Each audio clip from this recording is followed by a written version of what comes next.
Assalamualaikum warahmatullahi wabarakatuh. Perkenalkan, nama saya Muhammad Ganda Bintang Permana dari Universitas Muria Kudus, jurusan Teknik, Prodi Teknik Mesin.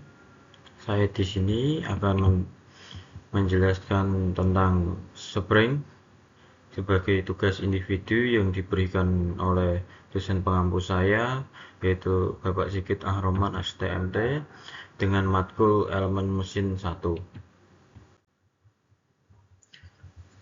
Example problem 18-3. Yang pertama, prosedur umum diuraikan di bagian atas lembar kerja. Perancang memilih bahan, memperkirakan diameter kawat sebagai uji coba awal, dan memasukkan perkiraan tegangan desain yang sesuai. Yang kedua, kemudian menghitung diameter kawat uji baru menggunakan rumus yang berasal dari persamaan dasar untuk tegangan geser pada kompresi helix yang ada pada persamaan 18-4. Pengembangannya akan dijelaskan di sini. Tau sama dengan 8 KCF KFC strip P D pangkat 2 W. Let F sama dengan F0 dan tau sama dengan tau D, di mana dW sama dengan akar 8 KF 0 O C per P tau D. Nilai K dan C belum diketahui, tetapi perkiraan yang baik untuk diameter kawat dapat dihitung jika indeks pegas diasumsikan sekitar 7,0. Nilai yang wajar. Nilai yang sesuai untuk faktor Wahl adalah K sama dengan 1,2. Dari persamaan yang ada, menggabungkan nilai-nilai yang diasumsikan dengan konstanta lain dalam persamaan sebelumnya akan menghasilkan dW sama dengan akar 21,4 FO strip per tau D. Rumus ini diprogramkan ke dalam lembar kerja sel di sebelah kanan yang diberi label DWT. Yang ketiga, perancang kemudian memasukkan ukuran kawat standar dan menentukan nilai revisi untuk tegangan desain dan tegangan maksimum yang diizinkan dari grafik sifat material. Yang keempat, kemudian menghitung jumlah maksimum kumparan aktif yang diizinkan untuk pegas. Logikanya di sini adalah bahwa solid length atau panjang padat harus kurang dari operating length atau panjang operasi. Solid length adalah hasil kali diameter kawat dan jumlah total kumparan untuk ujung persegi dan ujung tanah. Dengan rumus di bawah ini.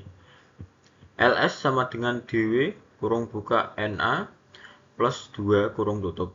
Perhatikan bahwa hubungan yang berbeda digunakan untuk jumlah total kumparan untuk pegas dan dengan kondisi yang lainnya dengan membiarkan LS sama dengan LO sebagai limit dan menyelesaikan jumlah kumparan. Yang kelima, perancang kini harus memiliki kebebasan untuk memilih sejumlah kumparan aktif yang kurang dari nilai yang dihitung. Perhatikan dampak dari keputusan tersebut. Memilih sejumlah kumparan yang kecil akan memberikan jarak yang bebas lebih besar antara kumparan yang berdekatan dan akan menggunakan lebih sedikit kawat per pegas. Namun, yang dihasilkan untuk beban tertentu akan lebih tinggi. Jadi ada batasan praktis.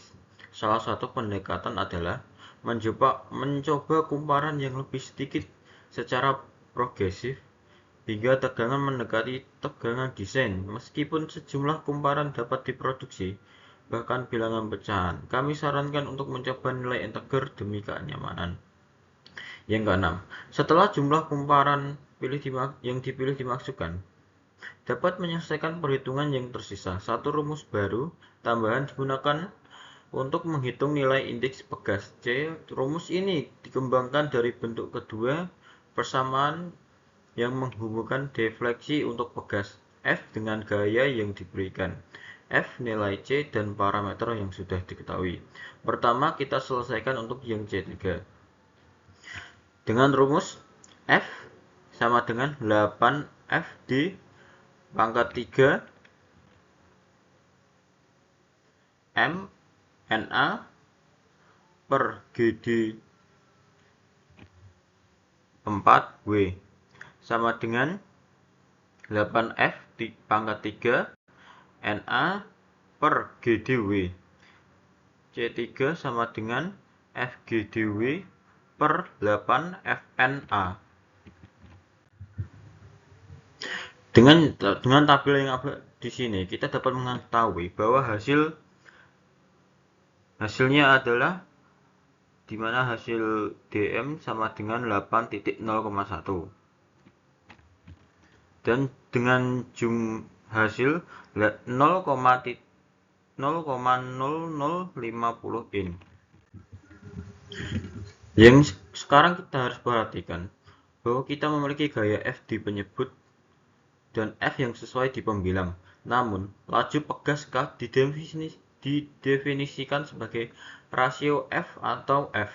Kemudian kita dapat mengganti K ke dalam penyebut dan menyelesaikan C. C sama dengan kurung buka GDW per 8 KNA kurung tutup sepertiga. Rumus ini diprogram ke dalam sel spread di sebelah kanan sel yang diberi label C. Ingat kembali bahwa C didefinisikan rasio DM atau DW. Sekarang kita dapat mencari diameter rata-rata. DM DW sama dengan CDW. 8. Perhitungan yang tersisa menggunakan persamaan yang telah dikembangkan dan digunakan sebelumnya. Sekali lagi, perancang bertanggung jawab untuk mengevaluasi kesesuaian hasil dan melakukan iterasi tambahan untuk mencari hasil yang optimal. Sekarang kita akan membahas solusi metode uji coba yang kedua. Sekarang perhatikan bahwa solusi yang diperoleh dari uji coba pertama dan ditunjukkan pada gambar 18-17 jauh dari kata optimal. Panjang bebasnya sebesar 2,75 inci, cukup panjang dibandingkan dengan diameter rata-rata 0,343 inci. Rasio tekuk LF atau DM sama dengan 8,01, menunjukkan bahwa pegas tersebut dan panjang dan ramping. Dengan memeriksa gambar 18-15, kita dapat melihat bahwa tekuk dapat diprediksi. Salah satu cara untuk mencapai geometri yang lebih sesuai adalah dengan meningkatkan diameter kawat dan mengurangi jumlah kumparan. Hasil akhirnya adalah diameter rata-rata yang lebih besar yang meningkatkan rasio tekuk. Gambar 18-18 menunjukkan hasil dari beberapa iterasi akhirnya menggunakan DW sama dengan 0,0625 inci, lebih besar dari nilai sebelumnya 0,08475 inci, dan 16 kumparan aktif, turun dari 22 pada uji coba yang pertama. Rasio tekuk turun hingga 4,99 yang menunjukkan bahwa tekuk tidak mungkin terjadi. Tegangan pada gaya operasi jauh lebih rendah daripada tegangan desain. Fitur geometris lainnya juga tampak memuaskan. Seperti yang ada pada tabel, kita dapat melihat hasil yang ada adalah LF per DM sama dengan 4,99. Berbeda dengan yang ada pada tabel pertama. Dengan hasil sama dengan 0,00078 inci.